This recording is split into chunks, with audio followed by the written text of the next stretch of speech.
आणि ऑप सिंदूर मला कोणतीही स्टेट आर्मी नेव्ही एअरफोर्सनी कमाल केली. आपले अँटी डिफेन्स आपले जे आकाशचे सिस्टम्स असतील किंवा सगळं आपले पायलट्स असतील, आपली जवान्स असतील, अतिशय चांगलं काम केलं. पण त्यांना डिमॉरलाइज करण्याचं काम हे मोदीजींनी केलं. त्यांना डिमॉरलाइज केलं कारण का जो विजय आपण घोषित करायला पाहिजे होता तो विजय त्या ठिकाणी घोषित नाही केला. जो रिस्पेक्ट जे शहीद झाले त्यांना द्यायला पाहिजे होता. मग जर अनिल चौहाननी जर सीडीएसनी रेकॉर्डवर आणलं की काही विमानं पडले, मग त्यांच्या पायलट्सना आपण रिस्पेक्टफुल फ्युनरल दिलं का, हा माझा प्रश्न आहे. विधानानंतर जर का सिंदूर ऑपरेशन थांबत असेल तर मग भारताच्या सार्वभौमत्वाला धोका पोहोचला आहे. 100% धोका पोहोचला आहे. आणि त्याच्या दुसऱ्या दिवशी पाकिस्ताननी रशिया बरोबर करार साईन केला जो आपला आला आहे. टर्कीचा तर विषय आहे, चायनाचं PL-15 जे त्याच्यावर लॉन्च झाले. तुम्हाला हे पण सांगते की आपल्या रफाईल प्लेन जे आपण फ्रान्स कडून घेतले, भारताने फ्रान्सला रफाईलचं सोर्स कोड मागितलं ब्रह्मोस इंटिग्रेट करायला. रफाईल मध्ये ब्रह्मोस मिसाईल ही प्लेनवर चढवावी लागते, जसं पाकिस्ताननी त्यांच्यावर PL-15 चायना मेड PL-15. पण फ्रान्सनी आपल्याला सोर्स कोड दिला नाही रफाईलचा. आणि मग ती रफाईलची कॉन्ट्रोवर्सी तुम्हाला की HAL ला मॅन्युफॅक्चरिंग दिलं नाही पण एका वेगळ्या कोणाला तरी बँकरप्सी मधून बाहेर काढायला त्यावेळेस दिलेलं. रफाईलचा सोर्स कोड फ्रान्सनी आपल्याला दिला नाही. हे पुन्हा एकदा मोदीने भारताला कमकुवत साबित केलं आणि त्याच्यामुळे आपण ब्रह्मोस इंटिग्रेट करू शकलो नाही रफाईल मध्ये. आणि त्याच्यामुळे PL-15नी कदाचित असं CDS म्हणतात की रफाईलला. तुम्ही आमच्या लोकांना सांगा, आपल्या लोकांना सांगा, देशाच्या लोकांना ही उत्तरं अपेक्षित आहेत तुमच्याकडून, हे स्पष्टीकरण तुमच्याकडून अपेक्षित आहे. ते 4 आतंकवादी अजूनही फरार आहेत, त्याच्याबद्दल तुम्ही उत्तरं द्या. त्यांना अजून ही अकार्यक्षम सरकार का पकडू शकलं नाहीये त्याच्याबद्दल तुम्ही उत्तरं द्या.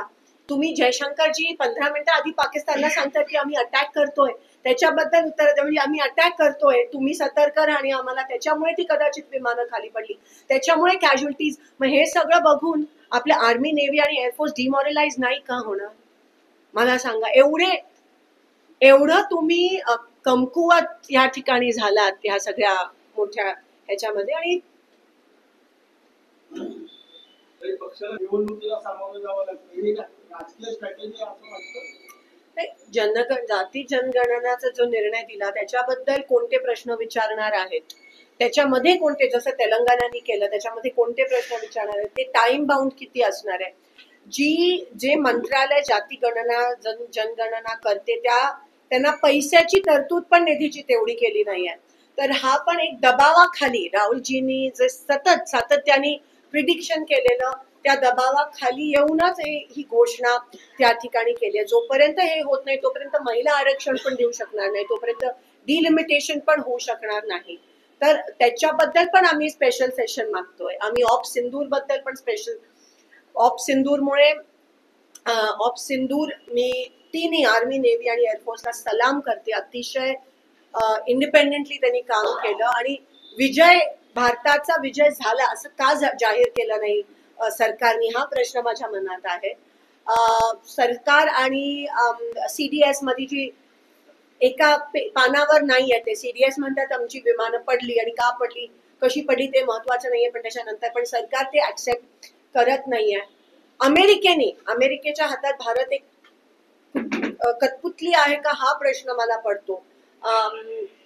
इंदिरा गांधीच्या वेळेस निक्सनना जे खूप कडक होते त्या झुकावं लागलं आणि पाकिस्तानला सरेंडर व्हावं लागलं. पण हे नेमकं उलट झालंय. भारताने काय करावं काय नाही हे ट्रम्प तात्या आम्हाला सांगायला कोण आले, त्याच्यानंतर मोदींनी काही स्टेटमेंट दिली नाही. मोदींमुळे भारत ऑप सिंदूरच्या दरम्यान मोदींमुळे भारत अतिशय कमकुवत ह्या जगात दिसून आलं. एवढं मोदी हे पूर्णपणे जबाबदार आहेत आपल्या देशाला कमकुवत जगामध्ये दाखवण्यास. कारण का जे निर्णय, जे स्टेटमेंट्स यायला पाहिजे होते ते आले नाहीत. आणि अमेरिकेने आपल्याला आदेश किंवा इन्स्ट्रक्शन दिले की आता सीज फायर करा. एकमेव कारण मोदीजी आहेत आणि त्यांनी ह्या देशाला अतिशय कमकुवत दाखवलंय जगाच्या मॅप. परिस्थिती लोकसभा आणि विधानसभेच्या मध्ये घडली 2024 मध्ये ती त्याबद्दल आणि देवेंद्र फडणवीसचा पूर्ण जो लेख होता त्याबद्दल आम्ही या ठिकाणी बोलत आहोत. मी काही 2-3 गोष्टी तुम्हाला त्यांच्या निदर्शनास सांगते. खरं तर chief justice of India, LOP आणि PM या तिघांची कमिटी ही मोदीजींनी स्थापन नाही केली. ह्याच्यावर सुप्रीम कोर्टाने जेव्हा ताशेरे ओढले तेव्हा ती कमिटी त्यांना स्थापन करावी लागली. ही मोदीजींची आयडिया नव्हती. उलट मोदीजींनी CGI ला फायर केलं आणि त्यांच्या ऐवजी त्यांनी अमित शहाना बसवलं तिथे. तर तो एक देवेंद्र फडणवीसचा पॉइंट आहे जो मी रिफ्यूट त्या ठिकाणी करते. 1950 पासून काँग्रेस ही कमिटी स्थापन करत होती पण त्यावेळेस कोणी ऑब्जेक्शन घेतलं नाही. ह्या वेळेस सुप्रीम कोर्टमध्ये तो खटला ह्याबाबत दाखल झाला. जेव्हा देवेंद्र फडणवीस म्हणत होते की पहिले 1 कोटी, मग 75 लाख, मग 63 लाख, मग 31 लाख अशी त्या ठिकाणी वाढ झाली तेव्हा तेच एक्सपोज झाले. कारण का लोकसंख्येत तेवढी मतदारांची जी संख्या असते तेवढी वाढ झाली नाही, हे पण ते ऑन रेकॉर्ड. म्हणून ते स्वतःला उघड पडले, ते तोंडघाशी पडले कारण का ते कॉन्ट्रडिक्टरी त्यांनी स्टेटमेंट दिली. 41 लाख हे एवढी लोक EC म्हणजे EC ला भारतरत्न मिळायला पाहिजे की एवढ्या कमी वेळात 41 लाख लोक इलेक्शन कमिशन मोबिलाइज कसं करतं, 41 लोकांना बूथ पर्यंत कसं काय आणतं एवढ्या कमी वेळात, हा प्रश्न आहे. ऑब्व्हियसली जर मतदारसंख्या कमी होत असेल तर 18च्या वरची पण लोकांची जी नोंदणी आहे ती पण कमी होते. मग मी देवेंद्र फडणवीसना विचारते, मग तुमची ही जी आकडेवारी आहे ती कशी वाढली? तुम्हीच हे बोलून त्या ठिकाणी तोंडघाशी पडला. आणि देवेंद्र फडणवीसना का वाटलं की त्यांनी यावर उत्तर द्यायला पाहिजे?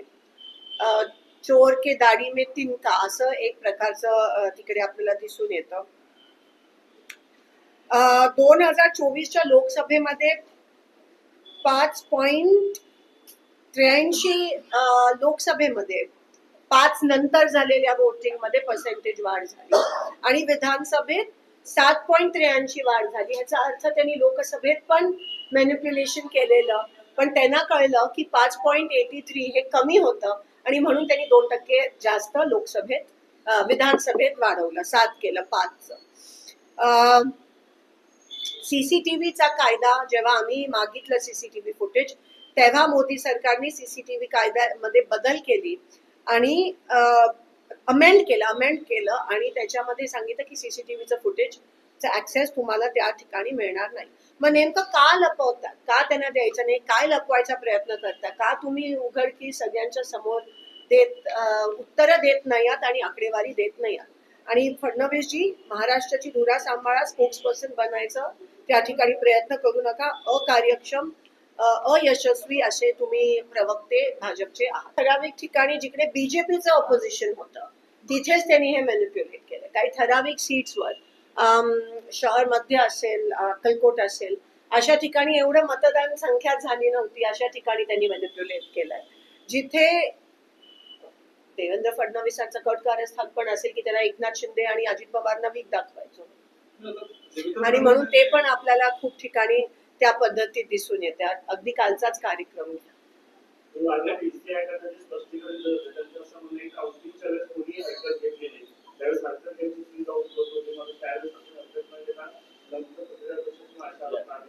आम्ही क्षणाक्षणाला हरकत घेत होतो. आम्ही लोकसभेमध्ये पण 5च्या नंतर एवढं वोटिंग का झालं, आमची लोक लेखी हरकत घेत होते, तक्रार करत होते, पण ह्याची नोंद कोणी घेत नव्हतं. अतिशय खूप मोठ्या प्रमाणात, मला अधिकाऱ्यांचं पण वाईट वाटतंय, एवढ्या मोठ्या प्रमाणात आज दबाव या सोलापूर जिल्ह्यामध्ये वेगवेगळे आमदार आणि BJP हे वरून, म्हणजे मी काय म्हणते, किरकोळ कारणासाठी पण डायरेक्ट CM जर फोन करायला लागले तर इतर काम नाहीये का महाराष्ट्राची धुरा सांभाळायचा? आणि अधिकाऱ्यांवर प्रचंड दबाव आहे हे आम्हाला दिसून येतं. आमच्या कार्यकर्त्यांना काम करायला अडचण. आज एवढं वाईट परिस्थिती की तुम्हाला दिसतंय की नेमकं काय चाललंय. आणि मी तुम्हाला हात जोडून विनंती करते, तुम्ही चौथा स्तंभ आहात. जे प्रश्न खरं तर तुम्ही विचारायला पाहिजे, म्हणजे काही 35, 40, 50 वर्षाची लोक जी मोदी सत्तेत आल्यानंतर जन्माला आली, त्यांना असं वाटतंय की ह्या देशात आधी काहीच झालं नव्हतं. उदाहरण तुम्ही कालचंच घ्या. मी स्वागत करते विमान सेवेचा, पण आधी पण सोलापुरात विमानतळ होतं आणि विमानसेवा सुरू होती, आणि ते पण मुंबई सोलापूर, सोलापूर मुंबई, किंगफिशर रेड, एवढी मोठं ATR या ठिकाणी येत होतं. पण जसं मी म्हणाली, काही 35, 40, 45 वर्षांचे लोक ज्यांचा जन्म मोदी आल्यानंतर झाला, त्यांना हे माहितीच नव्हतं. जणू काय पहिल्यांदा सोलापुरातून विमान टेक ऑफ आणि लँडिंग. आणि मी अजूनही ऑन रेकॉर्ड म्हणते की तो विकास मंच असेल, आपण सगळे असू, कोणत्याही शहरात विमान सेवा सुरू का झाली पाहिजे, कारण का त्या शहराची प्रगती झाली पाहिजे, त्या शहराचा कमर्शियल दृष्ट्या, ट्रेड दृष्ट्या त्या शहराचा विकास झाला पाहिजे, प्रगती झाली पाहिजे. फॉर एक्झाम्पल, आपल्या इकडे पॉवरलूम आहे, टेक्सटाईल आहे, आपल्या इकडे IT झालं पाहिजे, आपल्या इकडे अनेक उद्योग आले पाहिजेत. गोव्याला सर्व्हिस सुरू करून आपल्या इकडे कोणते उद्योग येणार आहेत मला सांगा. आणि काल बोलताना ते म्हणाले की वाया गोवा तुम्ही मुंबईला जाऊ शकता, वाया गोवा तुम्ही, म्हणजे काय सिद्ध करताय तुम्ही? आणि पूर्णपणे हा आजकालचे कार्यक्रम हे सगळे, मला असं वाटतं श्रेय सगळ्यांचं असतं, पण एक प्रकारे भाजप प्रत्येक गोष्टीत हायजॅक. परवा एक शब्द वापरला मोदीजींनी, न्यू नॉर्मल म्हणून एक शब्द वापरलेला, आणि मी तर म्हणते पॉलिटिक्स हे न्यू लो बीजेपीने आणलंय. मला वाईट वाटतं की एक नवीन खालच्या पातळीला एवढं जाऊन कसं राजकारण करू शकतात, अधिकाऱ्यांवर दबाव, प्रत्येक स्टेज हायजॅक करण्याचं, लोकांना दिशाभूल करण्याचं, शेतकऱ्यांचे PM किसानचे इन्स्टॉलमेंट अजून आल्या नाही. मी त्याच्याबद्दल उद्या दिशानंतर बोलीनच, कारण का केंद्र सरकारच्या योजनेची ती उद्याची मीटिंग आहे. प्रत्येक गोष्टीत त्यांचं मॅनिप्युलेशन चाललंय. आणि आज ह्या जिल्ह्यामध्ये काँग्रेस पक्षाशिवाय आणि महाविकास आघाडी शिवाय हे एक्सपोज करणं, हे खरं तर तुम्ही हे प्रश्न विचारायला पाहिजे होते. आहे अजूनही वाईट वाटतं की ते प्रश्न विचारले जात नाहीत, आणि म्हणून आम्हाला हे करणं गरजेचं वाटतं. लोकांचे डोळे उघडणं महत्वाचं आहे. आम्हाला मुंबई सोलापूर, मुंबई हैदराबाद, सोलापूर हैदराबाद, सोलापूर मुंबई, सोलापूर बँगलोर, सोलापूर पुणा अशी एअर सर्व्हिस पाहिजे. उलट मला तर शंका आहे की हे गोव्याला करून इतर गोष्टींची तस्करी तर नाही वाढणार, कारण